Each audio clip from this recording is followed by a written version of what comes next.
Ladies and gentlemen, we are live back here on Finally, some mics we can hear. Yes, sir.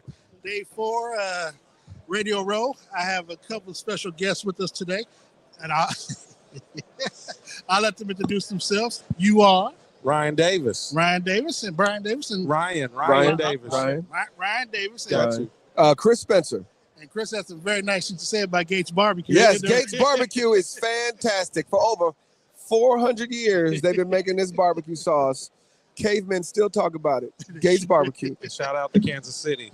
Gates show me love every time I'm in Kansas City. Yes. Man. Matter of fact, when we go to the comedy club, the dude brings us Gates. Yes.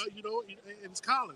Colin. But then the only problem is he gives us Bible verses for the rest of our life. It's a I was like, why did I give him my number? Shout out to Colin. So I got to ask. So I know you all are doing a 10-episode docuseries on Black comedy. So Black comedy in America, yes. So I want you to have the opportunity to give our audience an understanding of what it is and why you all got involved about it, because I know it's very important to me being Black History Month. Right. Well, it's a 10-episode myopic look at comedy, and it's called Black Comedy in America because we Black, right? And we take it from the chitlin circuit all the way to social media stars like Ryan Davis. And we really get specific talking to some of your favorite comedians, whether it be the Kings of Comedy or Dave Chappelle or Kevin Hart. We go in depth with Marla Gibbs. That's your age group, right? You watch the Jeffersons? Yes. See, I'm saying us. I'm saying it's for us. Yeah. We talked to Al Sharpton about what he felt like when he Mike. Al Sharpton talked about Richard Pryor, but is it Eric Michael Dyson or Michael Eric Dyson? Eric Dyson talks about the same stories we all do. We used to sneak in the back of in the basement and listen to Richard Pryor tapes. Like to hear these people say these exact same stories that aren't unique. It's an incredible show. And we have unique stories. I talked to Leela Rashawn, Sunshine. Yes. The Harlem Nights. Put your mama on the phone. Talking about what it was like being on set with all those greats. You know what I mean? And, she's sharing stories of stuff we never knew. Stuff like Red Fox had his nipples pierced. What? You see what I'm saying? Yep. You can only get that on Black comedy in America. Wow. Wow. Yeah. Every time he did, Elizabeth, I'm coming to join you. He was adjusting his nipple rings. He wasn't grabbing his heart.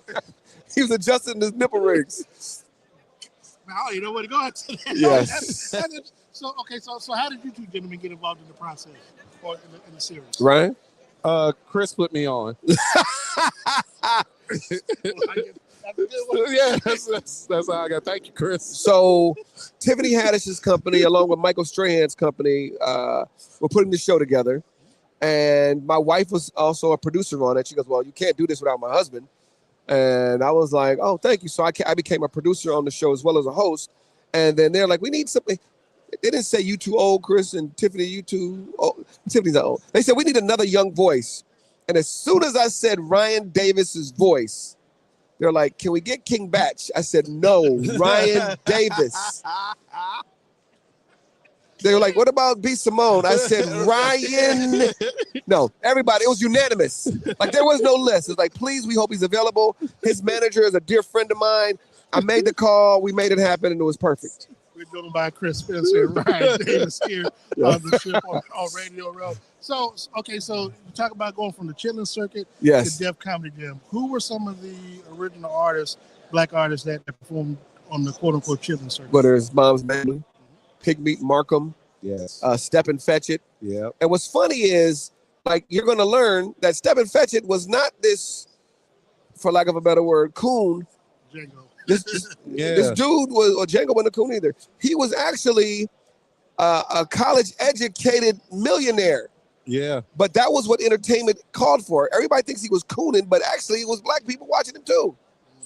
It's just, as the times progress, you stop doing certain things. You know what I mean? And sometimes when you're doing something, you don't know in the moment, you don't know what effects it's going to have later. Exactly. You're doing what you believe your art calls for at the time. Right. Yeah. And then you learn later the effects of it. But in it. Yeah, they were in it. They were very educated, very business savvy. They were actors.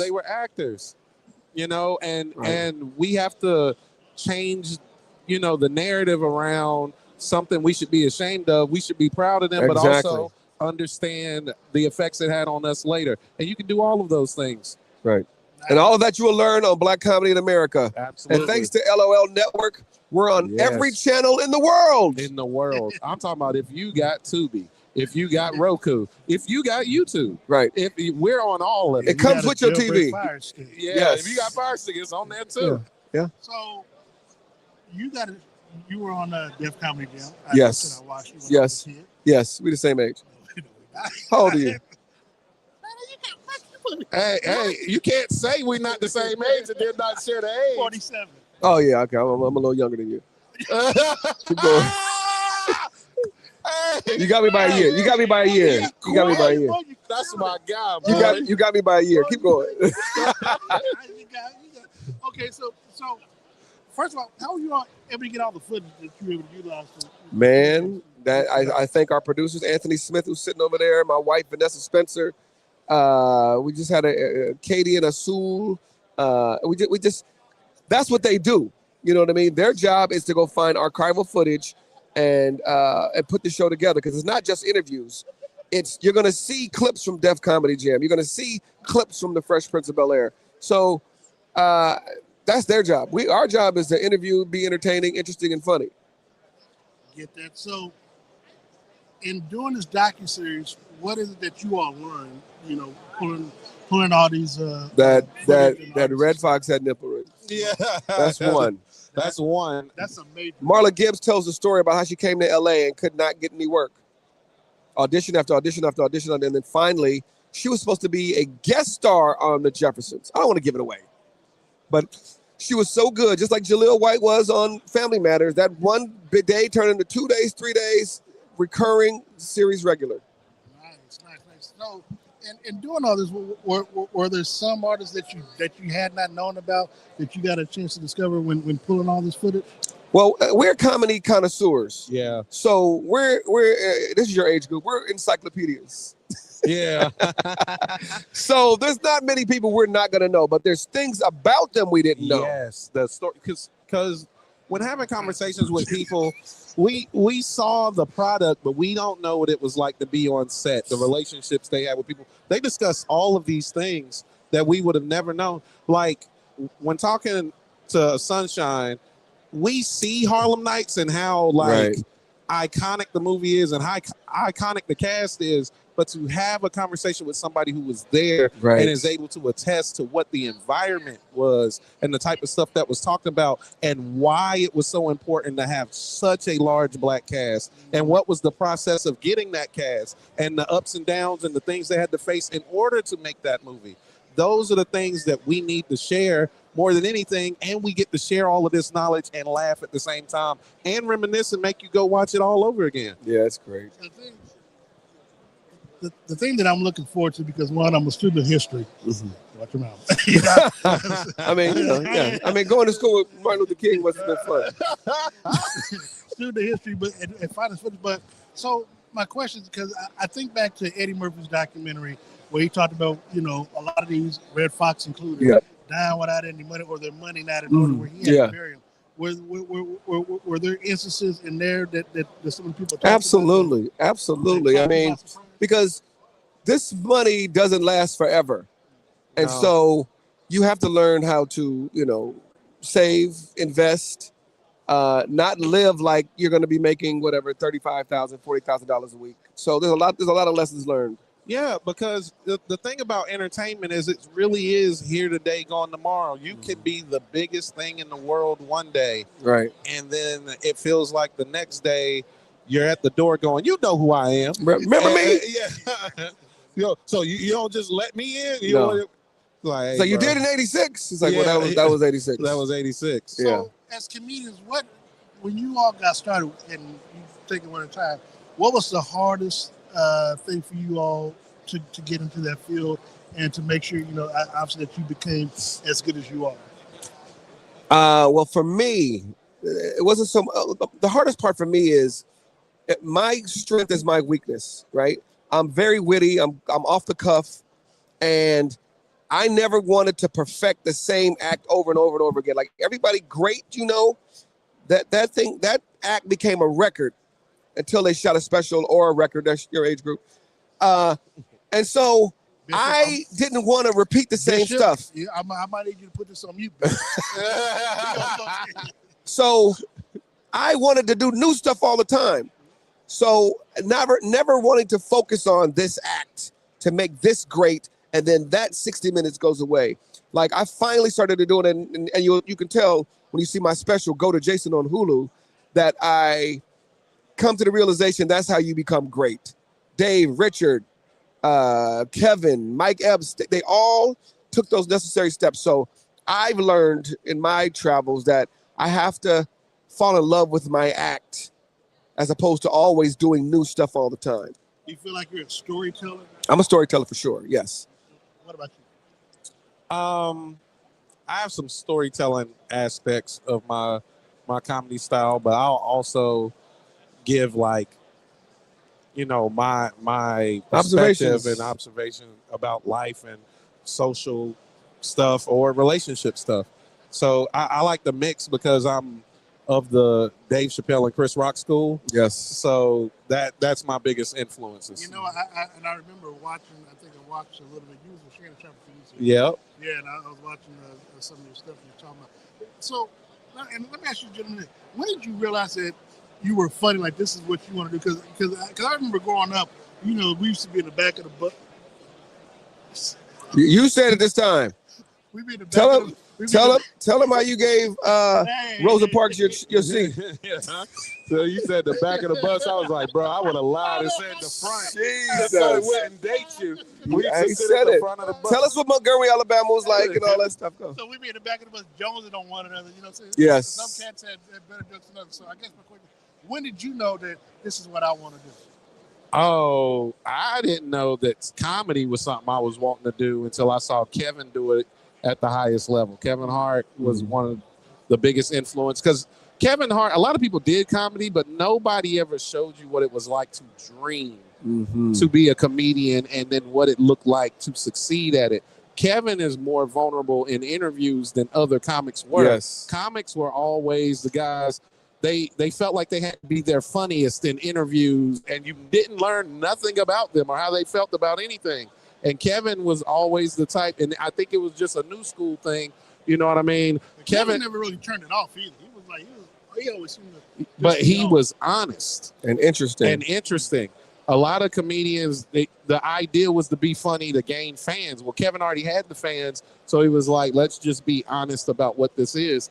And then his special, Let Me Explain, he's crying at the end because he's one of the very few sold out Madison Square Garden. And that appealed to me more than any of things that I've ever seen in comedy. I found out I was funny because the teacher used to separate me from my friends in class.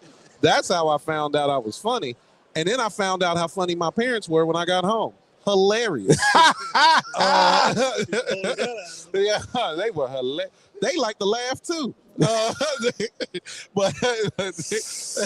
jokes. He made him laugh to keep up with that. Yeah, hey, listen. Nah, I ain't never been funnier than my dad. Mine either. Yeah, like I say something funny, he's like, that is funny. Let me Django.